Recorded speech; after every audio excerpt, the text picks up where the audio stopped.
Haryana cabinet मंत्री अनिल विज फरीदाबाद पहुंचे, जहां बीजेपी के national media coordinator Keshav Khattar के पिता के निधन पर उन्होंने शोक जताया। इस दौरान वार्ड नंबर 11 पार्षद मनोज नासवा, पार्षद जसवंत सिंह और बीजेपी नेशनल प्रवक्ता राजीव जेटली भी मौजूद रहे।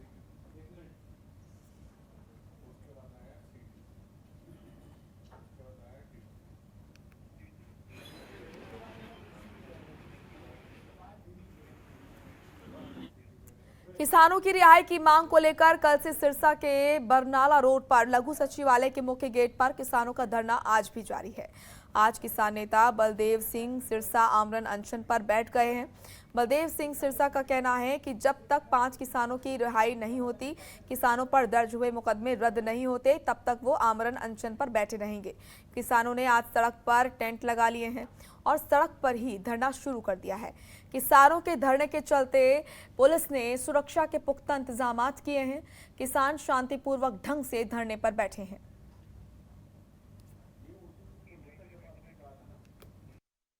कोई वीडियो नहीं दिखाई, जो वीडियो दिखाई उसमें हमारे बच्चे जरूर थे, लेकिन वो प्रोटेस्ट कर रहे थे। कोई ईंट वाला वीडियो नहीं दिखाया। ये तो एक फंसाने की चाल है, आंदोलन को बांटने की फिराक में है ये हरियाणा सरकार, लेकिन वो हम नहीं होने देंगे। हमारा आंदोलन है जो केंद्र सरकार के खिलाफ तीनों काले कानून रद्द कराना और MSP पर गारंटी कानून बनाने का है। हमारी लड़ाई वहाँ पर जारी रहेगी।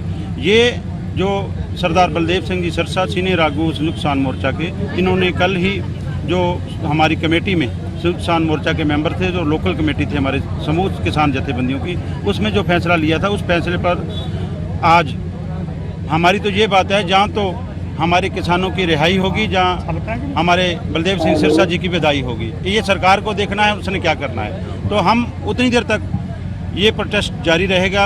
आमरण अनशन का मतलब आमरण अनशन है, तब तक ये जारी रहेगा जब तक हमारे किसानों की रिहाई नहीं होती। देखिए, प्रशासन को समय दिया था कि कल 12 बजे तक हमारे बच्चों को छोड़ दो, नहीं तो हम मतलब कि मरण पर बैठे।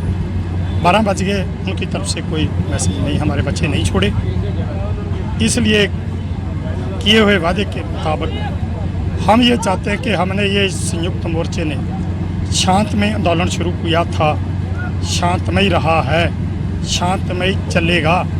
इसलिए लोगों को परेशान करने की बजाय हमने खुद फैसला किया कि हम अपने शरीर पर कष्ट चलेंगे, लोगों को परेशान नहीं करेंगे, क्योंकि हम लोगों की लड़ाई लड़ रहे हैं। जेकर रास्ते रोके या गगर दरिया जैसे हमारे नौजवानों में बहुत जोश था, हम अपने नौजवानों को शांत रखने के लिए ये फैसला किया था। इसलिए किए हुए फैसले के मुताबिक अब मैं यहाँ पर बैठा। तो वहीं हरियाणा में पंचायत चुनाव को लेकर कैबिनेट मंत्री कंवरपाल गुर्जर ने कहा कि पंचायत चुनाव को लेकर सरकार तैयार है। कुछ लोग न्यायालय में गए हैं, वहां से स्थिति क्लियर होते ही चुनाव करवा दिए जाएंगे। साथ ही उन्होंने कहा कि बीजेपी ने कभी पंचायत चुनाव सिंबल पर नहीं लड़ा है।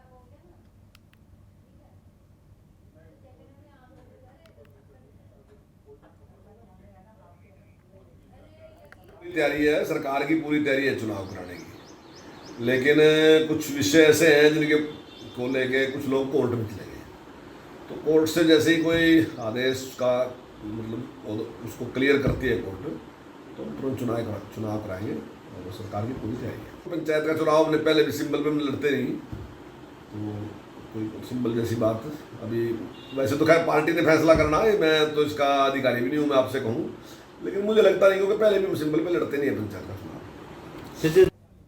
हरियाणा के परिवहन और खनन मंत्री मूलचंद शर्मा आज फरीदाबाद दौरे पर रहे। इस दौरान उन्होंने कई कार्यक्रमों में शिरकत की। उन्होंने बल्लभगढ़ के आर्य समाज भवन में पंजाबी सेवा समिति के कार्यालय और आर्य समाज भवन के जीर्णोद्वार के बाद तैयार भवन का उद्घाटन किया। इसके अलावा परिवहन मंत्री ने अपने पैतृक गांव सतपुरा में सामुदायिक सत्संग भवन की आधारशिला भी रखी।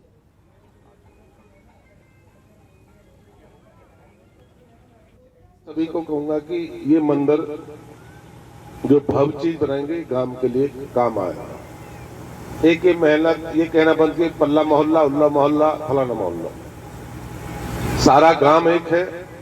एक गांव की सूत और मझधार में बंद के रहना है, ये कभी नहीं होना चाहिए। ये उल्ला मोहल्ला है, पल्ला मोहल्ला, इनका कोई महत्व नहीं है। एक बाबा की औलाद है, एक दादा की औलाद है, छोटा खेड़ा है, और आप लोग भाग्यशाली हैं, इस खेड़े से 3 विधायक मिले हैं, मदन जैसा भाई पैदा हुआ है, ये बहुत बड़ी बात है। वहीं फरीदाबाद में मंत्री के भांजे और पार्षद के पति की दबंगई सामने आई है, जहां एक मैसेज की वजह से युवक की पिटाई कर डाली। आपको बता दें कि मंत्री के भांजे इस युवक से गाड़ियों की डिलीवरी कर गाड़ियों पर डिस्काउंट लिया करते थे।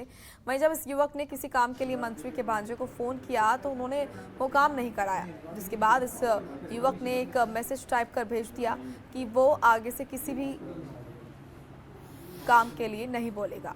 बस इतनी बात पर ही मंत्री के भांजे आग बबूला हो गए और युवक को फरीदाबाद की सेक्टर 28 पुलिस चौकी में बुलाकर अपने 20 से 25 दोस्तों के साथ मिलकर युवक की पिटाई कर दी, जिनमें एक पार्षद का पति और कई अन्य लोग मौजूद थे। लेकिन हैरानी की बात यह है कि पूरा वाकया पुलिस चौकी और पुलिस के मुलजिमों के यहाँ पर मुलाजिमों की आंखों के सामने हुआ, लेकिन पुलिस ने बस इस मामले की बीच बचाव कर घायल युवक को अस्पताल में भर्ती करा दिया।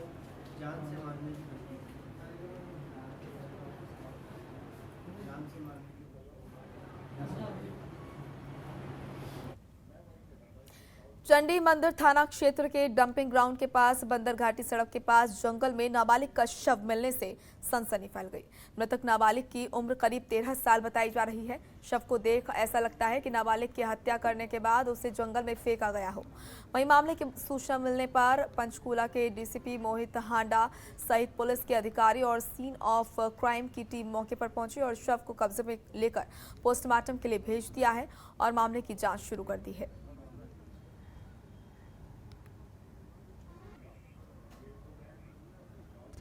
कि इस टाइप से कोई अनआइडेंटिफाइड एक डेड बॉडी बच्ची की मिली है, तो मौके पे हमारी पुलिस टीम पहुंची है और सीन ऑफ क्राइम टीम भी यहाँ पे है। हम बॉडी को एग्जामिन करके और फिर आगे जो लीगल प्रोसीडिंग है वो। करनाल के इंद्री सड़क पर सुबह एक दर्दनाक सड़क हादसा हो गया, जहां एक अज्ञात वाहन ने स्कूटी सवार 3 युवकों को टक्कर मार दी और मौके से फरार हो गया। हादसे में एक युवक की मौके पर ही मौत हो गई, जबकि 2 युवक गंभीर रूप से घायल हो गए। वहीं इस हादसे की सूचना पुलिस को दी गई, जिसके बाद घटनास्थल पर पहुंचे पुलिस ने 3 युवकों को करनाल के कल्पना चावला अस्पताल में भर्ती कराया, जहां डॉक्टरों ने एक युवक को मृत घोषित कर दिया और दोनों घायल युवकों की गंभीर हालात को देखते हुए रोहतक पीजीआई रेफर कर दिया गया, जहां उनका इलाज किया जा रहा है।